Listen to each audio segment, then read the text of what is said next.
Good afternoon, everybody, and welcome to episode 28 of the No Filter Show. Peace and blessings to you all. Now, on today's episode, we are going to talk on the topic of... if you make more, some people will envy. Say what's up with this jealousy? What's up with this jealousy? Now, me personally, I hate the word hating. Because for you to truly hate someone or something, that means you detest it to the point you wish it was not on the planet. You wish this thing was destroyed in the public's eye so everyone can see, so everyone can laugh, or maybe you. That's what I define the word hate as. I'll use the term hating for the sake of how it's used in today's society. You got a lot of people that do what you call dry hating, where they don't necessarily talk shit about you, but what they'll do is they'll kind of big up themselves or discredit or talk down on something that you are creating. Now, here's the thing. I'm not tripping off of the hating that's going on or the dry hating that's going on. I think what bothers me most is it coming to me, literally. Take for an example. I'm not tripping off of nobody's life. Live it to how you feel it. Give it to how you live it. But apparently, people out there think that if you're not living it according to how they see fit, they want to talk yit. And the coldest part about it is you'll be big upping someone, and then the person that you're big upping them to will come to you and give specifics on details of why you shouldn't be doing it.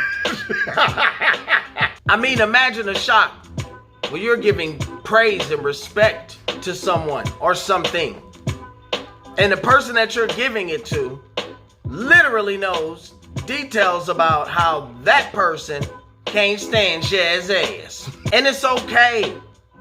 It's totally okay to feel how you feel. But the cold part about it, I think that hurts more, is the person on the receiving end, opposed to questioning or validating, they jump on it as if they were hoping to find something to not like you. Now, in reality, being intrigued is why people usually connect in a friendship. Both are intrigued by each other or one intrigued by the other. Here's where the problem lies. In this form of being intrigued, two things happen. Either one, you're intrigued because you want to change how that person functions, or you're intrigued because you want to be like how that person functions. In this being intrigued with each other, somewhere along the road of the process, things change, which I totally understand and respect. There's a lot of people that I used to interact a lot with that I no longer interact with or as much with anymore. Sometimes it can be the relationship or the specific agenda that was put in front of you to create that friendship or that association. When that thing is now gone, that was probably or could be the only thing that kept that relationship together. So from that point, there's a departure. Not mad at that. Now, there are other cases where people are intrigued by your uniqueness, but then somewhere along the line, they figured you should change the very thing that they were intrigued by, because either they're tired of it, it gets on their nerves now, they can't mimic it. I mean, whatever the case may be. Now, I am generalizing in a sense, but this generalization is based on specifics that are coming from north, south, east, and west. And it's okay. I'm fine with that. Here's the problem. I'll compare it to corporate America. Everyone loves a Carlton Banks. He can dance, he's an intellectual, he can dress his ass off, the whole nine. But here Fresh Prince bring his stinking ass in here. Just as intelligent, just as relevant, He may dress different. He may speak different. He may have a passion in a whole different direction of what the status quo is. And that's another thing. Status quo. I did not become a lyricist to follow some corporate's machine status quo. I do it when I want, how I want, with who I want. That's what makes it fun. Now don't get me wrong. Some may do it for a living. It's a job for you. I respect that. But when you talk to me about it, it's not a job. So when you try to break down job mechanics of somebody that does something for a hobby, there's a disconnect.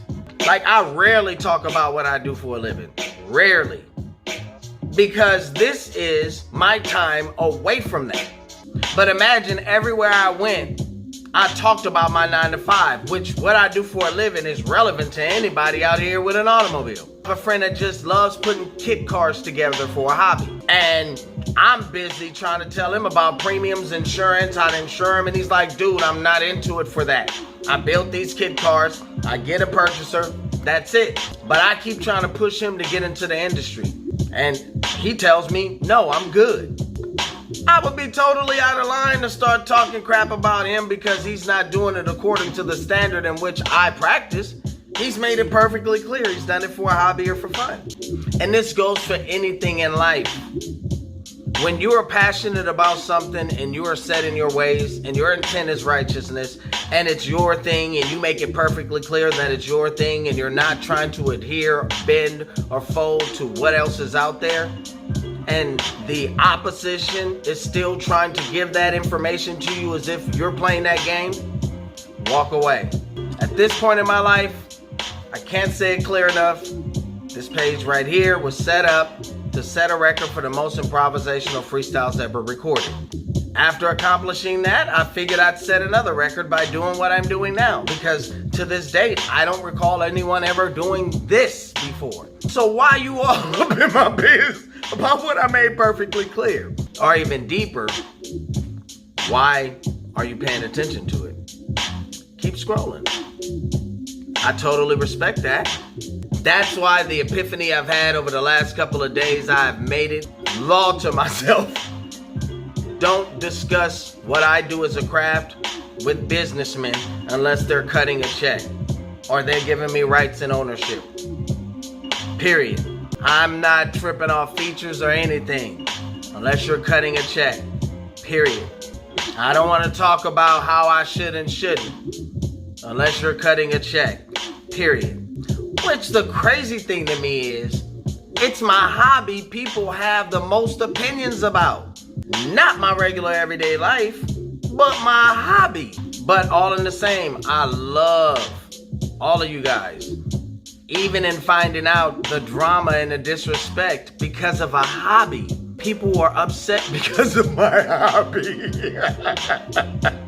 They're irritated because of my hobby. In this social media world, there's no such thing as overdoing it. Everything is 15 seconds, 30 seconds. What you got next? So all you guys following corporate rules from 1990s, y'all need to let that go.